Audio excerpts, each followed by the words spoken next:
história, marcando a memória de quem o conheceu, de quem o recebeu. Jesus, poderoso Salvador.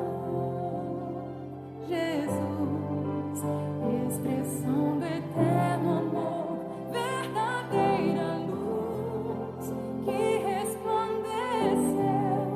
esperança e graça que vem de Deus. Jesus, meu amado Redentor. Jesus, mestre, amigo e Senhor, meu maior prazer, minha inspiração, a Jesus me rendo em eterna adoração.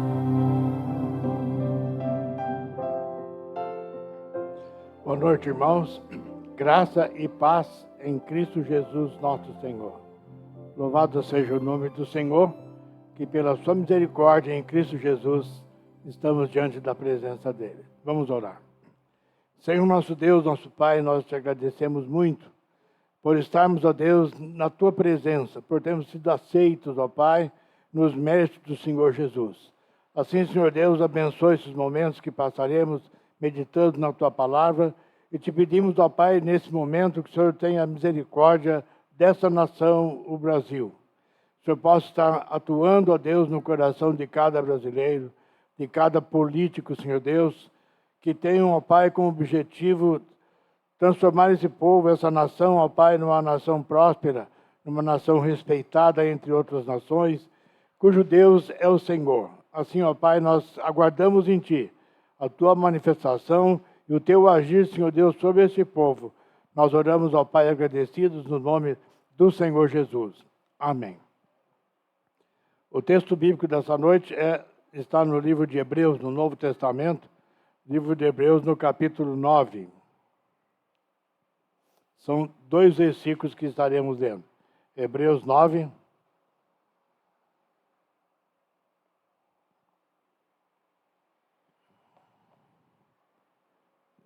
Versículo 11 e 12. Nós continuamos aquele assunto, o homem, né? Na palavra de Deus. Vimos domingo passado que o homem caiu e que havia 2 alianças, ou 2 pactos da parte do Senhor para a salvação do homem caído, né? E reservamos para hoje o assunto que completa sobre o homem a redenção. Nós vamos então ler o texto. Hebreus capítulo 9, versículo 11 e 12. Quando, porém, veio Cristo como sumo sacerdote dos bens já realizados, mediante o maior e mais perfeito tabernáculo, não feito por mãos, quer dizer, não desta criação, não por meio de sangue de bodes e de bezerros, mas pelo seu próprio sangue, entrou no Santo dos Santos, uma vez por toda, tendo obtido eterna redenção. Então, nosso assunto hoje é essa eterna redenção, obtida em Cristo Jesus, nosso Senhor. Vamos orar. Senhor nosso Deus, nosso Pai, nós mais uma vez queremos estar na Tua presença, orando agora, Senhor Deus, para que nesta noite sejamos abençoados por Ti e o Teu Espírito Santo, que é autor da Tua palavra que nós acabamos de ler, seja, ó Deus, o intérprete dos nossos corações. Abençoa, Senhor Deus, o Teu povo presencial, abençoa o Teu povo que está online, Senhor Deus, para que possa compreender o Teu recado nesta noite, consigam, ó Pai, compreender todos os textos que serão lidos nesta noite e que o Senhor fale profundamente a cada um de nós. Estamos, ó Deus, na Tua presença e queremos ver a glória do Teu nome nesta noite. Nós oramos, ó Pai, confiados e agradecidos no nome do Senhor Jesus. Amém. Então, hoje o assunto é completando a questão do homem, né, nas Escrituras. Falamos domingo passado da aliança de redenção, da aliança da graça, né? Falando rapidinho, a aliança da redenção é aquela que foi decidida na Trindade, né, Pai, Filho e Espírito Santo, assim como foi decidido na Trindade fazer o homem, foi o que nós dissemos no domingo passado. Então nós percebemos pela palavra de Deus que existem duas alianças quanto à salvação do homem. Aliança de redenção dentro da Trindade, aliança da graça, aquela que em Cristo Jesus nós somos alcançados. Então nós vamos dar uma olhada agora o que resultou essas alianças, né? Principalmente a primeira, que é a da redenção. Como é que o Senhor vai trabalhar nesse sentido? Vamos pensar primeiro o que é redenção. A gente costuma falar muito isso, né? Cristo Redentor, o que é redenção? O sinônimo de redenção é resgatar, alforriar, libertar, salvar. Então tem diversos significados e conforme a aplicação que essa palavra está colocada é o seu significado. Então eu anotei aqui para nós, redimir ou resgatar de uma condição de condenação. Foi exatamente isso que Jesus veio fazer, né? E de escravidão sobre o pecado. Quando Israel foi tirado do Egito, ele foi resgatado. E aquilo era típico, né? Ou uma figura que apontava para a redenção em Cristo Jesus. Quer dizer, essa redenção nos tira dessa condição de condenados e escravos debaixo do pecado para uma condição de salvo, né? Livre, porque a satisfação da justiça de Deus foi feita através da morte sacrificial do Senhor Jesus. Então, essa é a redenção. Nós tínhamos uma dívida de morte com Deus, por causa dos nossos pecados. Jesus veio, assumiu o nosso lugar, satisfez a justiça de Deus em relação ao pecado e à nossa morte, morte eterna. Então, nós somos redimidos dessa morte eterna, pela satisfação da justiça de Deus, pelo sacrifício do Senhor Jesus, né? O texto que nós lemos, ele precisa de um pouquinho de compreensão do Antigo Testamento, embora seja no Novo, né? Então diz assim, quando porém veio Cristo como sumo sacerdote, este é o verdadeiro sacerdote, né? Para sempre, dos bens já realizados mediante maior e mais perfeito tabernáculo, não feito por mãos, quer dizer, não desta criação. Não por meio de sangue de bodes, nem de bezerro, mas pelo seu próprio sangue, né? Então Jesus entra no Santo dos Santos por nós. Por isso que quando Jesus morre na cruz, a cortina do templo se rasgou de cima a baixo, abrindo e mostrando que agora o acesso ao Pai estava aberto, estava livre, não havia mais impedimento através da morte sacrificial do Senhor Jesus. Enquanto aquela cortina permanecia fechada, era o sinal de que nós não tínhamos acesso à presença do Deus vivo. Mas Jesus, então, entra para dentro do tabernáculo agora aqui celestial, oferecendo o seu sangue através da sua morte por nós. Então ele conseguiu com o quê? Que nós vemos aqui. De uma vez por todas, não precisou mais repetir, no tabernáculo antigo, né, no templo passado, todo ano ou em qualquer cerimônia se repetia o sacrifício. O sacerdote que entrava uma vez por ano no Santo dos Santos, ele fazia primeiro oferta e expiação pelo seu próprio pecado para poder entrar, representando a nação. Cristo não precisou fazer sacrifício por si mesmo, porque ele era absolutamente santo, né? E, na verdade, então, ele é o sacrifício oferecido por ele mesmo ao Pai para entrar no Santo dos Santos e satisfazer ali a justiça de Deus pelos nossos pecados, né? Então, esse era um sinal do Antigo Testamento apontando para aquilo que Jesus realizou.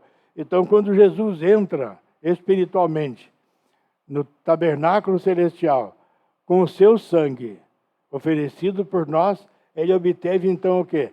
Eterna redenção. Nós somos redimidos, nós somos alforriados de uma condição de condenados à morte eterna, e debaixo da escravidão do pecado, para uma condição do quê? De salvos, de livres em Cristo Jesus, numa redenção eterna.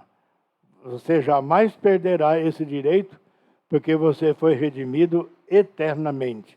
Você jamais cairá da graça obtida em Cristo Jesus, porque a redenção é eterna. Aquela que Jesus fez é eterna. Então, nós vamos olhar de uma forma bem mais rápida que o domingo passado, né? 3 divisões que nós colocamos aqui, né? É doutrina 15, o homem na redenção, é a terceira mensagem sobre o homem. Vamos então ver algumas coisas que o Senhor Deus fala na sua palavra para entendermos a terminologia do que nós vamos falar daqui para frente. Inocentar. O que é inocentar? É tornar inocente. A redenção não torna ninguém inocente. Certo? A redenção nos resgata de uma condição de perdidos debaixo da morte eterna, mas não inocenta. A palavra de Deus diz o seguinte, que Deus não inocenta o culpado. Isso está escrito em Êxodo, isso está escrito em Naum, no capítulo 1, versículo 3, a primeira parte do versículo. Deus não inocenta o culpado. Então, Deus nunca passou a borracha, ou então disse assim, deixa para lá. Então, Deus já teria feito isso com Adão. Por causa do nosso pecado, a justiça de Deus teve que ser satisfeita através da morte de Jesus, mas não inocentou o culpado. Com a morte de Cristo, o que é que Deus fez? Deus justificou o culpado em Cristo Jesus. Tornou justo, mas nunca inocentado. Quer dizer, Deus não deixou para lá o nosso pecado, dizendo, eu me esqueço, né? Não é bem assim. Depois da redenção de Jesus é assim. Aí o Senhor fala, dos seus pecados jamais me lembrarei. Outra passagem, assim como dista o Oriente do Ocidente, assim afasto de vós as tuas transgressões. Essa proposta está com base nas alianças de redenção e da graça, mas não inocentando o culpado. Então, inocentar não é uma forma de salvação. Se Deus inocentasse o culpado, o pecador, para salvá-lo, então Jesus não precisava ter vindo. Jesus veio, foi dado na cruz por nós, para a satisfação da justiça de Deus, e não para nos inocentar. Deus teria autoridade para nos inocentar, mas não faz parte do caráter de Deus, dos seus atributos, porque Deus é imutável. Se Deus inocentasse, ele estaria mudando aquilo que ele determinou desde o princípio, né? Então, a justiça de Deus sobre nós era de condenação de morte eterna. E o que tinha que acontecer? Ela tinha que ser satisfeita. E a nossa morte, a morte do pecador, não é suficiente para satisfazer a justiça de Deus. Porque um pecado gera morte. E não tem um homem sequer que tenha só um pecado. Então, nem para morrer pelos nossos próprios pecados, nós tínhamos condição, dignidade. Então, foi necessário que aquele que não tinha pecado, como diz o apóstolo Pedro, né, o justo pelos injustos, para levar-nos a Deus. Então, esse sim, com o seu resgate, com a sua redenção, com a sua remissão, a palavra que você gosta mais, né? Ela nos resgatou da condição de pecador, satisfazendo a justiça de Deus, não inocentando ninguém. Então, não existe essa palavra nas Escrituras favorecendo o pecador através de inocentá-lo. O homem optou no Éden por não ser inocente. Então, não tinha razão para que Deus voltasse tudo atrás para inocentar o homem novamente. A condição de inocência ele perdeu no seu primeiro pecado. Então, isso é bem importante que nós tenhamos uma visão clara disso. Segundo ponto, né? A redenção dos eleitos, a única maneira da salvação. Não se assustem quando eu falo a redenção dos eleitos, e nem se preocupe com a eleição. Eu sempre afirmo que não é maneira de evangelizar falar sobre eleição. Eu estou falando aqui agora porque o assunto da redenção é ligado, né? Então, a redenção, ela é dos eleitos. Não se preocupe, né? A igreja não sabe quem é eleito e quem não é. O evangelho é colocado a todos. E ninguém é forçado a rejeitar. Então, na verdade, como diz um pregador admirável, né? Spurgeon, ele, num livreto que ele tem que se chama Eleição, fantástico, né? Ele diz o seguinte: nenhuma alma que se aproximar sinceramente diante do Senhor será rejeitada. Então não se preocupe com a eleição. Mas a salvação é dos eleitos. Jesus disse assim: todo aquele que vem a mim, de maneira nenhuma o lançarei fora. Então, não se preocupe com a eleição. O termo é um termo teológico necessário para esse assunto, né? Então, vamos lá.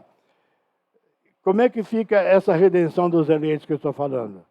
Diríamos assim, aos chamados, né?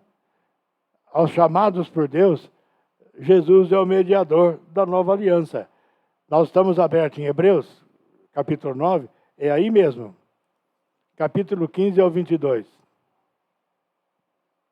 Desculpa, 15 e 22. Então, depois da morte de Jesus sacrificial por nós, obteve o quê? Que nós vemos lá no versículo 12. Eterna redenção. Então, como é que fica aqui no versículo 15? Por isso mesmo, ele, Jesus, né, é o mediador da nova aliança, a fim de que, intervindo a morte para a remissão das transgressões que havia sobre a primeira aliança, recebam a promessa da eterna herança aqueles que têm sido chamados. Esses são os eleitos. Você que me ouve hoje, presencial, online, Deus tem te chamado. Então não se preocupe com a eleição. Pela misericórdia de Deus, pelo amor de Deus, você tem sido chamado. E você tem sentido no seu coração esse chamado. Então, repetindo aqui, por isso mesmo ele, como já dissemos, Jesus é o mediador da nova aliança, a fim de que, intervindo a morte dele, né, para a remissão das transgressões que havia sobre a primeira aliança, recebam a promessa da eterna herança aqueles que têm sido chamados. E eu disse que também o 22. Veja o versículo 22. Com efeito, quase todas as coisas, segundo a lei, se purificam com sangue.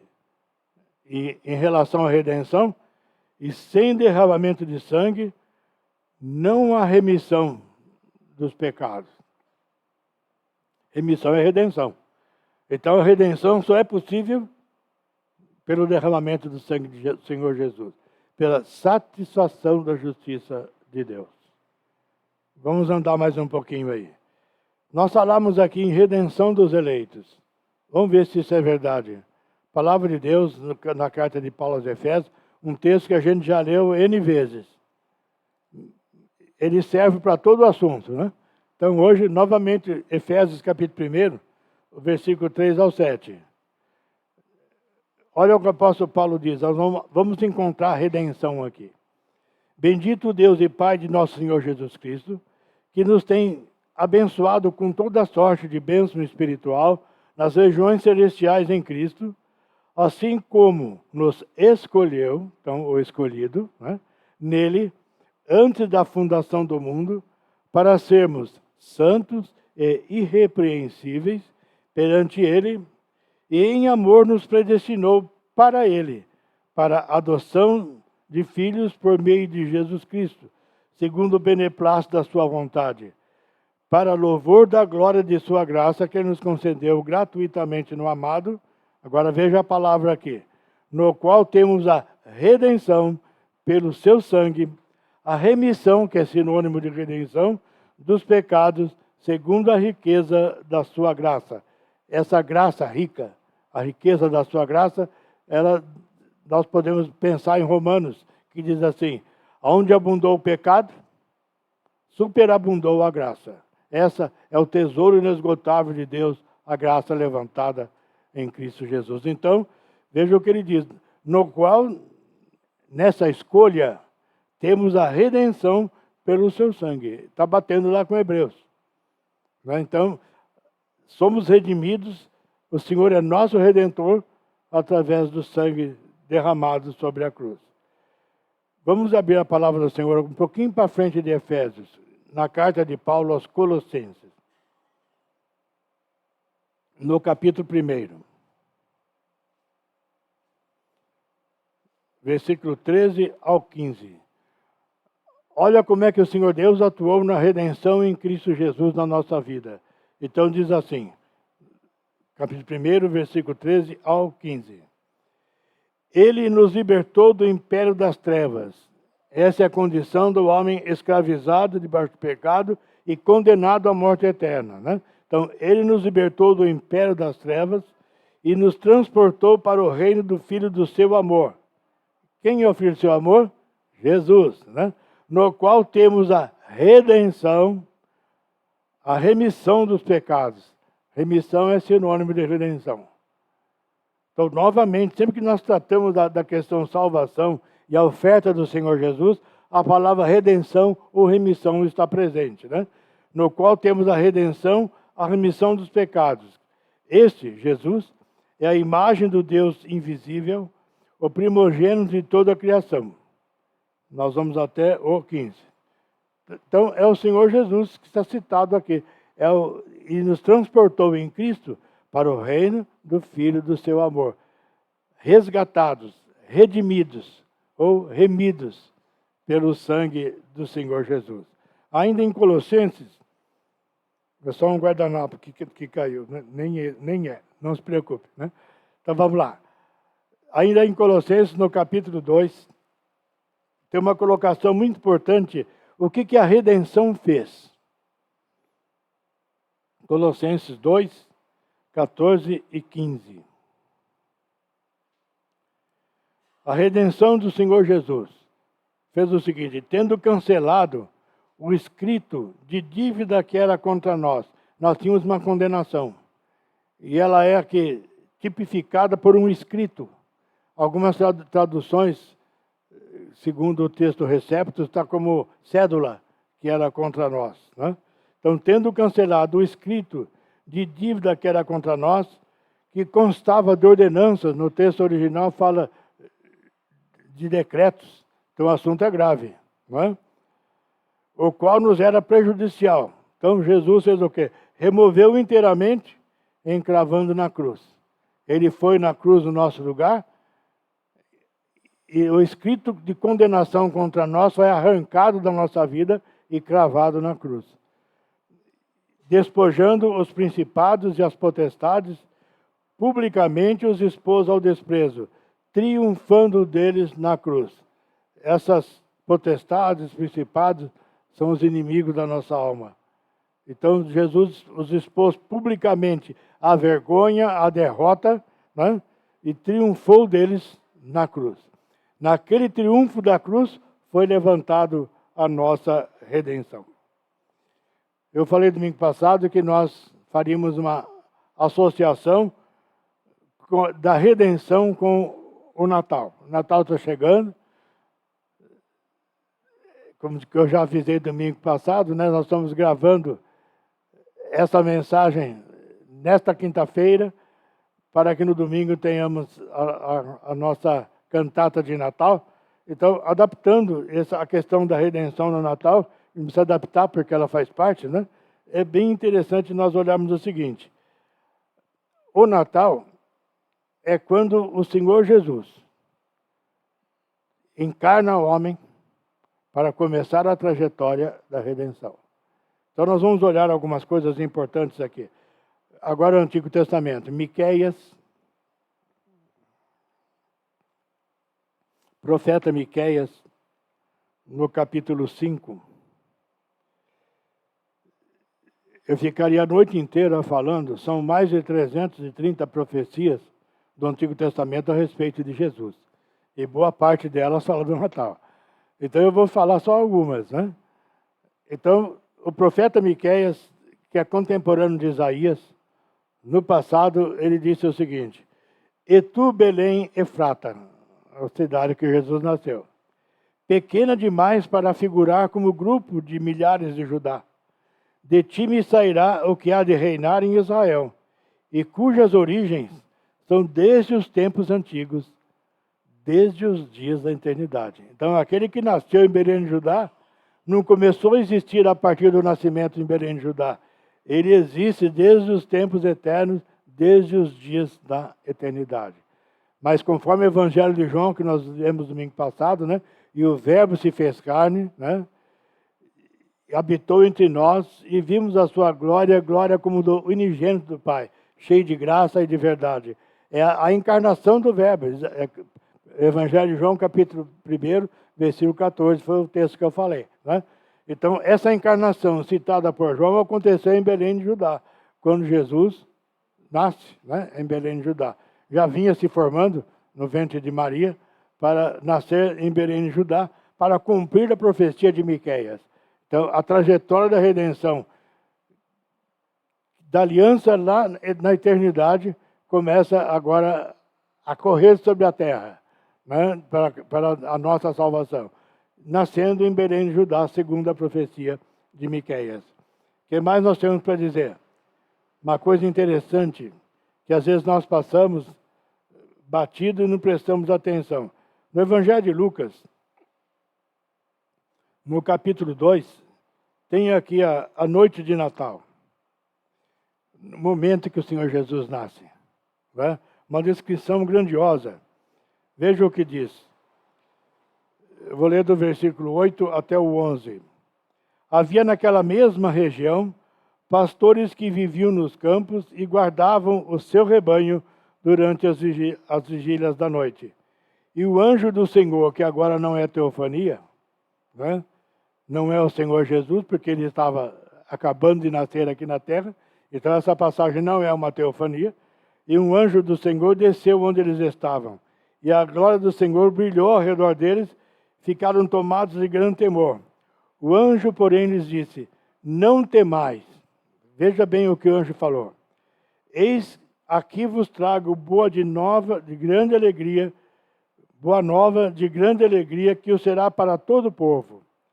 É que hoje vos nasceu, na cidade de Davi, que é Belém. Davi era da cidade de Belém. Né? O Salvador, que é Cristo o Senhor. Aqui, o final do versículo 11 faz duas declarações. Esse Salvador é o Redentor e, como Senhor, Ele é o próprio Deus. Então, é que hoje vos nasceu, na cidade de Davi, Belém, o Salvador, que é Cristo o Senhor. Nasceu para executar sobre a cruz a nossa redenção. Andando mais um pouquinho. Um texto que a gente sempre lê no Natal, está no livro de Isaías, no capítulo 9. Uma declaração importante a respeito do Senhor Jesus. Isaías 9, versículo 6, diz o seguinte. É uma profecia sobre Jesus. Porque um menino nos nasceu. Então, é a encarnação que nós vimos lá em Belém, Efrata. Um filho se nos deu. O governo ou a soberania, o texto hebraico é mais próprio, soberania, está sobre os seus ombros. E o seu nome será Maravilhoso, Conselheiro, Deus Forte é o Senhor, né? Pai da eternidade, existiu desde os tempos eternos, né? Príncipe da paz. Não há paz que o mundo dá, como disse Jesus no livro de João. Deixo-vos a paz. A minha paz vos dou. Não a dou como o mundo a dá. Não se turbe o vosso coração, nem se atemorize. Esse é o príncipe da paz. Ele veio trazer paz entre nós e o Senhor. Porque nós estamos em condição de condenados à morte. Então Jesus veio como príncipe dessa paz, trazer, essa é a primeira paz mais importante, para que a outra paz exista, é a paz com Deus, né? Então nós temos paz com Deus através do nosso Senhor Jesus Cristo. Onde está escrito isso? Romanos capítulo 5, versículo 1. Justificados, pois, mediante a fé, temos paz com Deus através de nosso Senhor Jesus Cristo, né? Ou por meio de nosso Senhor Jesus Cristo. É o príncipe da paz. Terminando, né? Falamos que hoje é bem menor do que a outra mensagem, é só um final falando de Natal. O que é que tudo isso produziu na nossa vida? Salvação. A graça levantada na cruz é superabundante. onde abundou o pecado, superabundou a graça. Uma salvação graciosa não tem preço, porque é caríssima, então ela é dada como graça, não é? Como presente de Deus, um favor imerecido da parte do Senhor Deus.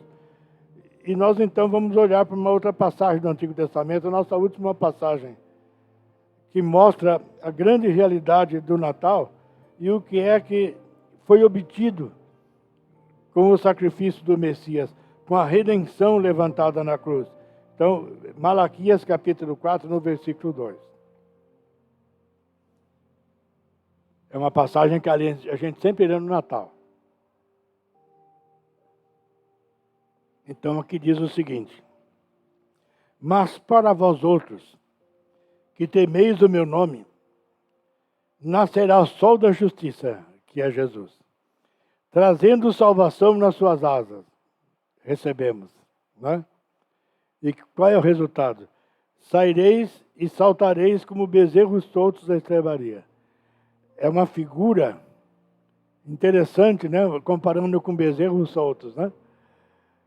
É a alegria da liberdade em Cristo Jesus. Uma das coisas grandiosas que a salvação em Cristo nos dá, ainda nessa vida, ainda nessa terra, ainda no meio de todas as tribulações que nos cercam, é a sensação de livres, de liberdade, de alegria, de saltar de alegria, de sentir que as algemas do pecado e da morte eterna caíram na cruz. Então nós saímos em Cristo Jesus saltando como bezerros novos que sentiram que a porteira foi aberta, né? Então vamos celebrar esse Jesus maravilhoso, que no dia de Natal estaremos cantando, louvando a Deus aqui na cantada de Natal, celebrando essa salvação gratuita que através de uma redenção feita na cruz nos foi alcançada. Louvado seja Deus por isso, né? Pela sua misericórdia, toda a nossa culpa foi sobre a cruz. Eu só queria deixar último recado, sem ler mais nenhum texto. A salvação de Jesus, se eu continuasse lendo lá em Hebreus, eu não quero tomar mais tempo, essa salvação de Jesus é absolutamente completa. A redenção de Jesus não deixou nenhum pecado de nenhuma espécie para ser pago de qualquer outra forma. Se nós dissermos que teremos que passar por algum outro sofrimento para acabar de purificar, isso é um engodo tremendo, é antibíblico, porque isso não está em nenhum lugar das Escrituras. Então eu queria dizer, já que falamos de uma aliança de redenção na eternidade, um conselho na eternidade decidiu pela nossa redenção. E pelo Filho nos foi dado uma aliança da graça em Cristo Jesus, seria um bofetão no rosto do Senhor Jesus, de dizer que a salvação dele não foi completa e restou o pecado para que, segundo os nossos méritos, nós vamos pagar em algum lugar. Não. Em nenhuma hipótese, de uma vez por todas, ele conseguiu sobre a cruz eterna redenção. Seja qual for a condição de vida que nós vivemos após a nossa experiência com Jesus, a redenção é eterna. Não sobrou pecado. O sacrifício de Jesus foi completo, perfeito, total. Não sobrou pecado. A Bíblia inteira grita sobre esse assunto. O Novo Testamento clama que esse sacrifício é completo, perfeito, absoluto. E por que eu estou dizendo isso? Para levantar uma discussão polêmica ou apologética? Não. Né? Eu estou dizendo isso para que o seu coração descanse em paz em Cristo Jesus. E você, em Cristo Jesus, alcançou eterna redenção. Que Deus te abençoe. Um Natal grandioso para você. Que Deus esteja com você na sua celebração de Natal. E que você se lembre que sobre aquela cruz a justiça foi satisfeita e nós somos redimidos com eterna redenção pelo Senhor Jesus. Vamos terminar orando. Senhor nosso Deus, nós não temos palavras que consigamos expressar a nossa gratidão por tão grande salvação, por tão grande e eterna redenção conquistada na cruz pelo derramar do sangue do Senhor Jesus.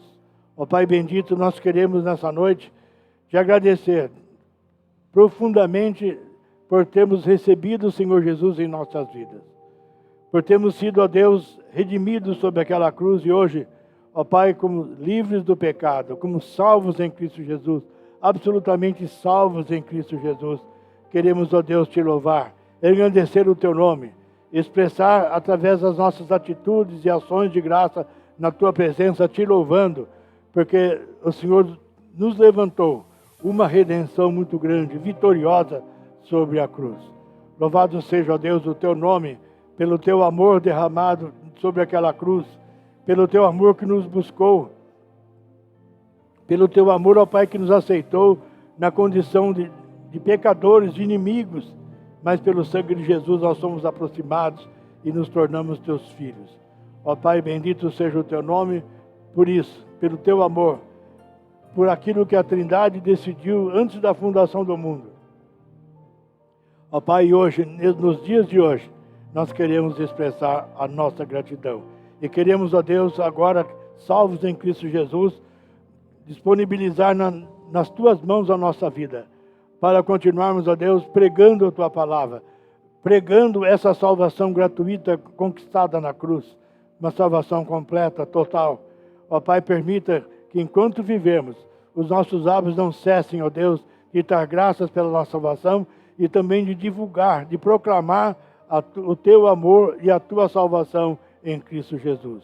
Nós oramos, ó Pai, agradecidos no nome do Senhor Jesus.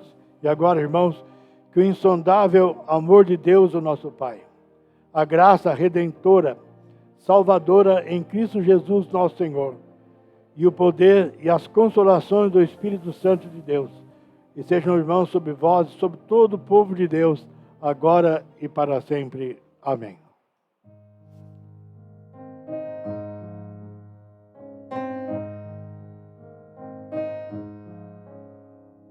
Noite de paz, noite de amor, calmo está ao redor. Em Belém Jesus nasceu, Rei da paz da terra e céu, nosso